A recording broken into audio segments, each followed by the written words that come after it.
Good evening my dear students. আজ class 10-এর আরও একটি ক্লাস নিয়ে এলাম। ক্লাস 10-এর উপপাদ্য দেখতে পাচ্ছ, এখানে লিখে রেখেছি। উপপাদ্য পড়াবো আজকে, বৃত্তের স্পর্শক সংক্রান্ত উপপাদ্য। এখন এই স্পর্শক সংক্রান্ত বৃত্ত কাকে বলে তোমরা তো জানো, কিন্তু স্পর্শক জিনিসটা কি সেটার একটু ধারণাটা আমরা আগে করে নিই। একটা বৃত্তের স্পর্শক কি হয় দেখো, তোমাদের সামনে আমি দুটো জিনিস এনেছি। একটা হচ্ছে দেখো, এটার আকারটা কীরকম, বৃত্তাকার। এটা একটা চুড়ি, তোমরা দেখেছো, তোমরা সবাই জানো এটা। এটা একটা এনেছি, আর একটা পেন্সিল। এটাকে যদি আমরা একটা সরল রেখাংশ ধরি, আমরা বৃত্তটাকে বললাম এটা বৃত্ত, আমরা এরকম রাখলাম। আগে এটা বলে নিই, তারপরে আমি করছি। এটা বৃত্ত, এটা একটা সরল রেখাংশ, এইভাবে আছে। দেখো, এরা কিন্তু কেউ কাউকে স্পর্শ করেনি বা ছেদও করে। তাহলে এই ছবিটা যদি আমরা করি, কীরকম করতে পারি? ধরো এখানটায় করলাম আমরা, তাহলে আমরা এরকম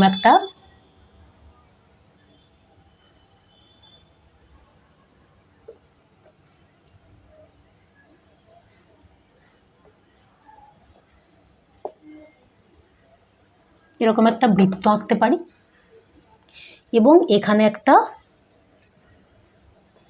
এখানটায় একটা আমরা রেখা আঁকলাম, নিলাম।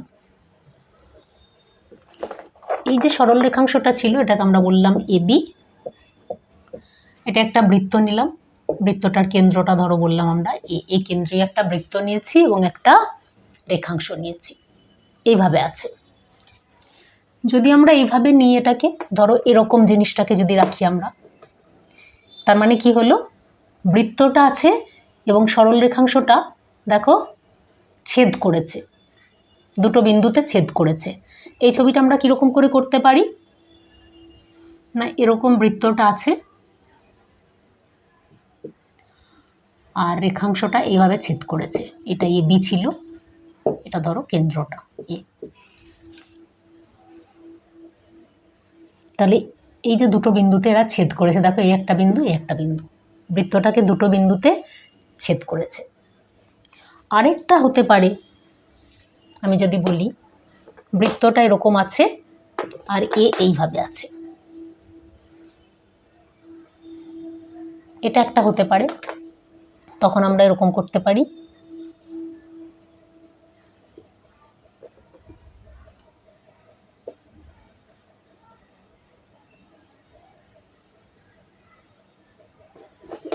এটা বৃত্তটা আছে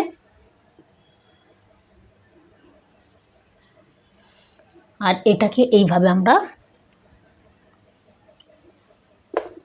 এটা এইভাবে আছে, সরি,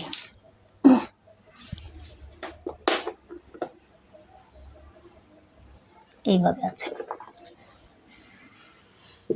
এটা বললাম এবি,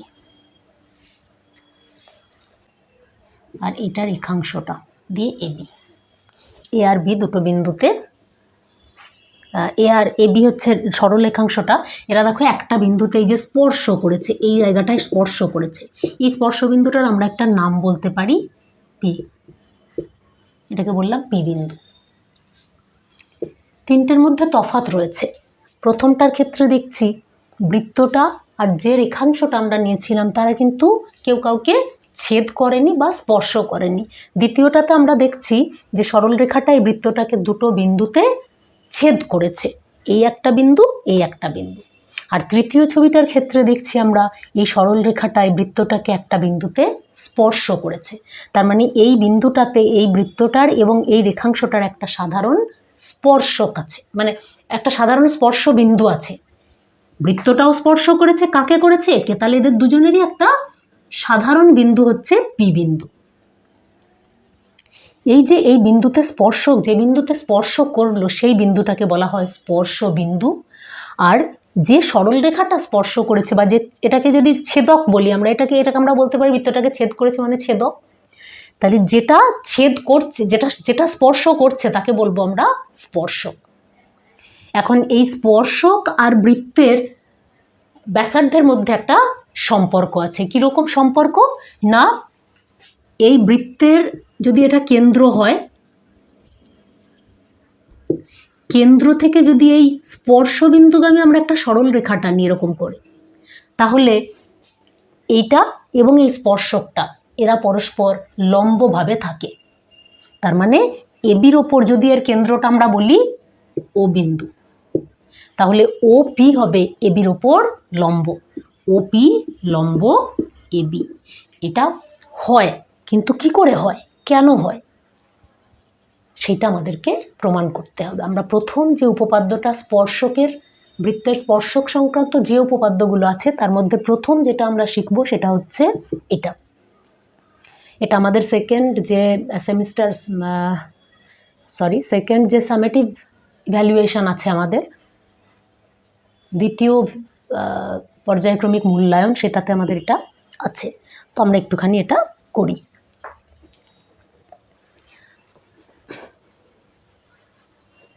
তাহলে উপপাদ্যটা কি? উপপাদ্যটা হচ্ছে কোনো বৃত্তের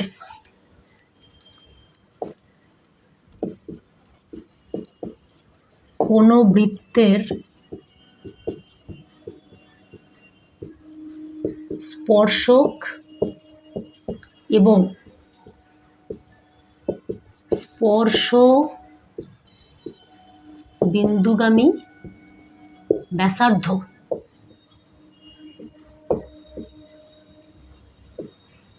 পরস্পর লম্বভাবে অবস্থিত। এটা আমাদেরকে প্রমাণ করতে হবে। কোনো বৃত্তের স্পর্শক এবং স্পর্শবিন্দুগামী ব্যাসার্ধ পরস্পর লম্বভাবে অবস্থিত। কীরকম হয় আমরা একটু দেখি। আমরা সবসময় জ্যামিতিতে চারটে ভাগ থাকে, জ্যামিতির উপপাদ্য হোক বা সম্পাদ্য হোক, চারটে ভাগ থাকে। কি কি ভাগ? একটা হচ্ছে স্বীকার্য,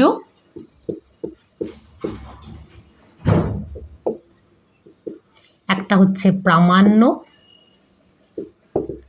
একটা হচ্ছে অঙ্কন, আর একটা প্রমাণ। এটা তোমরা সবাই জানো, যদি না জানো তাহলে এটা জেনে রাখবে। আমি আশা করি তোমরা জানো, কেন কি জ্যামিতি অনেক বছর ধরে করছো, তোমরা অনেক আগে থেকেই করো, যখন 8এও করেছো, 9এও করেছো, তো সেই জন্য তোমরা এগুলো জানো। তাও যদি কোনো কারণে ভুলে গিয়ে থাকো তাহলে এটা একবার মনে করিয়ে দিলাম। তো স্বীকার্যটা আমাদের কি হবে না, বলেছে কোনো বৃত্তের স্পর্শক এবং স্পর্শবিন্দুগামী ব্যাসার্ধ। তাহলে আগে আমাদেরকে বৃত্তটা আঁকতে হবে। আমরা যদি বলি এরকম একটা বৃত্ত আমরা নিয়েছি, আমি যদি এটা দিয়েই করি সব থেকে ভালো হয়। চুড়িটা তো আমার কাছেই রয়েছে। আমি বললাম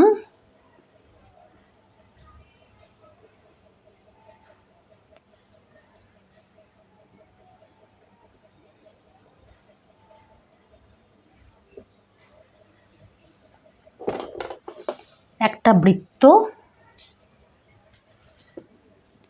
যার কেন্দ্রটা বললাম আমরা এ, আর এর একটা স্পর্শক নিলাম এখানটায়। ধরো আমি এরকম স্পর্শকটা টানলাম, এইটা বললাম বিসি স্পর্শক, যেটা বৃত্তটাকে ডি বিন্দুতে স্পর্শ করেছে। তাহলে এই ছবিটা থেকে আমরা বলতে পারি বিসিটা হচ্ছে বৃত্তটার স্পর্শক আর ডিটা হচ্ছে স্পর্শ বিন্দু বৃত্তটার। এখন এখানে যেটা বলা আছে সেটা অনুযায়ী করতে গেলে কি হবে, কোনো বৃত্তের স্পর্শক বিসি এবং স্পর্শ বিন্দুগামী ব্যাসার্ধ। তাহলে স্পর্শ বিন্দুগামী ব্যাসার্ধ, স্পর্শ বিন্দুটা এটা, তাহলে স্পর্শ বিন্দুগামী ব্যাসার্ধ মানে এ থেকে ডি পর্যন্তই। তার মানে এডিটা যদি যুক্ত করে দিই তাহলে যেটা হলো সেটাই বৃত্তটার একটা বৃত্তটার একটা ব্যাসার্ধ। তাহলে এই এডি স্পর্শ বিন্দুগামী ব্যাসার্ধ এবং স্পর্শক তারা লম্বভাবে অবস্থিত। তার মানে এডি লম্ব বিসি। তাহলে আমাদের স্বীকার্য আমরা কি লিখব না, এ কেন্দ্রীয় একটি বৃত্ত নিলাম, এ কেন্দ্রীয় বৃত্তের ডি বিন্দুতে বিসি স্পর্শক এবং এডি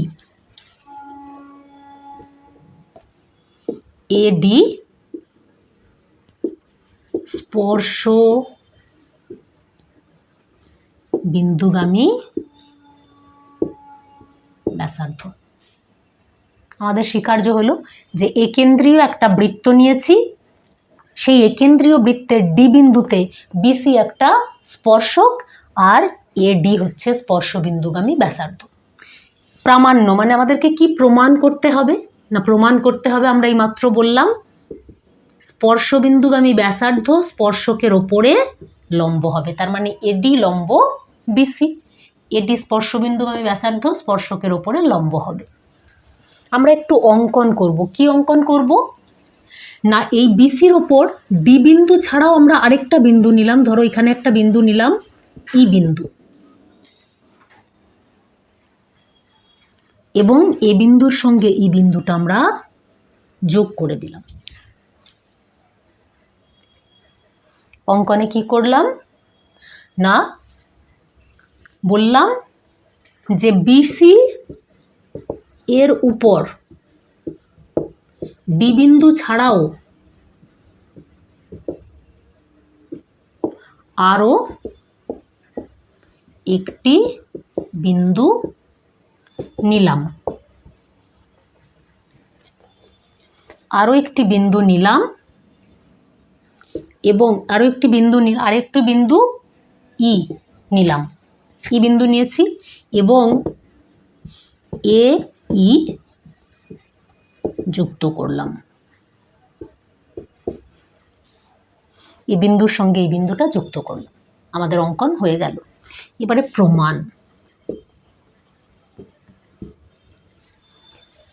দেখো তো আমরা এখানটায় দেখি একটু, এই যে আচ্ছা সরি, এই জায়গাটায় যখন বলেছিলাম এই যে অঙ্কন করলাম, অঙ্কন করার সময় আমরা দেখতে পাচ্ছিলাম যে এই এ ই সরলরেখা যখন এ বিন্দুর সঙ্গে এই বিন্দুটা যোগ করলাম, দেখলাম এটা এই সরলরেখাটা বৃত্তটাকে একটা বিন্দুতে ছেদ করেছে, এই যে এইখানটায়, এই ছেদ বিন্দুটার একটা নাম দিলাম আমরা এফ বিন্দু।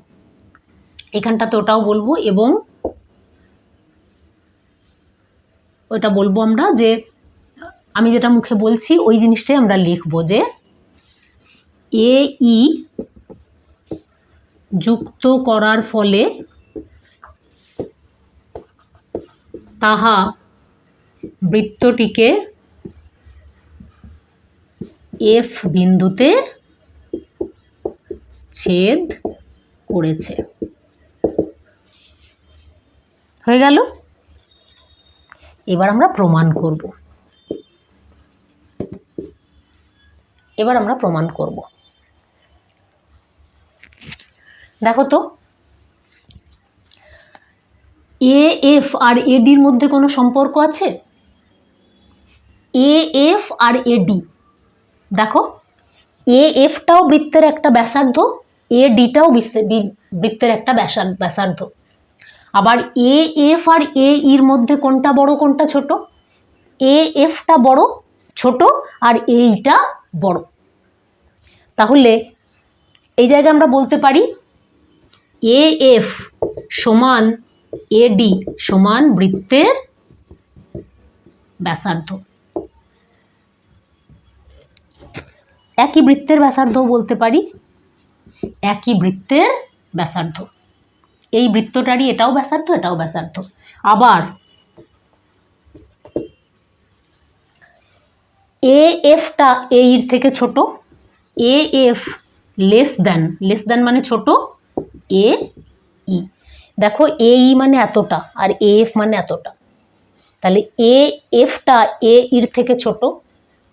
আবার এ এফ আর এডি তো সমান, তাহলে এখান থেকে আমরা বলতে পারি এডি লেস দেন এই, এডির মানটাও এ ইর থেকে ছোট। এখন দেখো এই যে আমরা ই বিন্দুটা নিয়েছিলাম, এই বিসি সরলরেখার উপর এই স্পর্শবিন্দু যেটা ডি ছিল, এই ডি বিন্দু ছাড়া এর ওপরে স্পর্শকের ওপরে আমরা যে কোনো বিন্দুই নিই না কেন, তারা প্রত্যেকে হয়ে যাবে এই বৃত্তটার বাইরের বিন্দু। বৃত্তটার ওপরের বিন্দু একটাই আছে, সেটা ডি বিন্দু। এই বিসি স্পর্শকের ওপর এ বিন্দু থেকে মানে কেন্দ্র থেকে যদি আমরা যে কোনো সরলরেখা টানি না কেন, প্রত্যেকটা সরলরেখার ক্ষেত্রে যেহেতু ডি বিন্দু ছাড়া বিসির ওপর অন্য যে কোনো বিন্দু আমরা নেব তারা সবাই বৃত্তটার বাইরে থাকবে, বৃত্তের মধ্যে, বৃত্তের ওপর হবে না। যে কোনো বিন্দু নিই, যেদিকে যে কোনো বিন্দুই নিই না কেন, সেই প্রত্যেকটা বিন্দু হবে এই বৃত্তটার বাইরের বিন্দু, বৃত্তটার ওপরের বিন্দু হবে না। একমাত্র বৃত্তের ওপরে বিন্দু থাকবে ডি বিন্দু। তাই এর ওপর আমরা যে বিন্দুই নিই না কেন এবং সেই তার সঙ্গে এ বিন্দুটা যখনই যোগ করব, যে সরলরেখাটা পাবো সেই সরলরেখাটা সবসময় এডির থেকে বড়ই হবে, এডির থেকে ছোট হবে না। তাহলে এই ডি বিন্দু ছাড়া বিসির ওপর আমরা যে কোনো বিন্দু নেব এবং এ বিন্দুর সঙ্গে, কেন্দ্রের সঙ্গে যোগ করব, দিয়ে যোগ করে যে সরলরেখা পাবো সেই সরলরেখাগুলোর, সমস্ত সরলরেখাগুলোর মধ্যে এডির দৈর্ঘ্যটাই হবে সব থেকে ছোট। কেন, বাকি সবগুলোই হবে বৃত্তের বাইরের বিন্দু। আর যখনই বৃত্তের বাইরের বিন্দু, আমরা এখানে দেখলাম বৃত্তের বাইরে যখনই বিন্দু থাকবে তখনই সেই বিন্দুটার সঙ্গে যখন আমরা কেন্দ্রটা যোগ করব তখন এটা অবশ্যই তার ব্যাসার্ধের থেকে বড় হয়ে যাবে। তাহলে একমাত্র ব্যাসার্ধ যেটা আছে এই এডিটা, এটাই হবে সব থেকে ছোট। আর আমরা জানি যে যদি একটা সরলরেখার উপর সব থেকে ক্ষুদ্রতম যে সরলরেখাটা থাকে সেটাই হয় তার লম্ব, তাহলে অবশ্যই এডিটা হবে বিসির ওপরে লম্ব। তাহলে আমরা এখানে প্রমাণ করে ফেললাম। আমরা বলতে পারি এখানটায় যে ডি বিন্দু ছাড়া অন্য যে কোনো বিন্দু বিসির উপর নিলে তা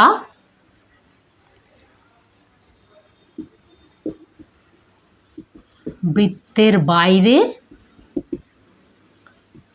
অবস্থিত হবে। অতএব এডির দৈর্ঘ্যই হবে ক্ষুদ্রতম, সব থেকে ছোট। আর এটা আমরা ক্লাস 8-এ পড়ে এসেছিলাম উপপাদ্যটা, যে সব থেকে ক্ষুদ্রতম যে দৈর্ঘ্যটা হয় সেটা লম্ব দূরত্ব হয় এবং সেটা অবশ্যই এডিটা, তার মানে বিসির উপর লম্ব হবে। একটু দেখো এবং জানাবে আমাকে, যদি কোনো অসুবিধা থাকে তাহলে আমাকে কমেন্টে লিখে জানাবে, আমি তাহলে চেষ্টা করব আরও ব্রিফলি বলে দেওয়ার জন্য। ওকে।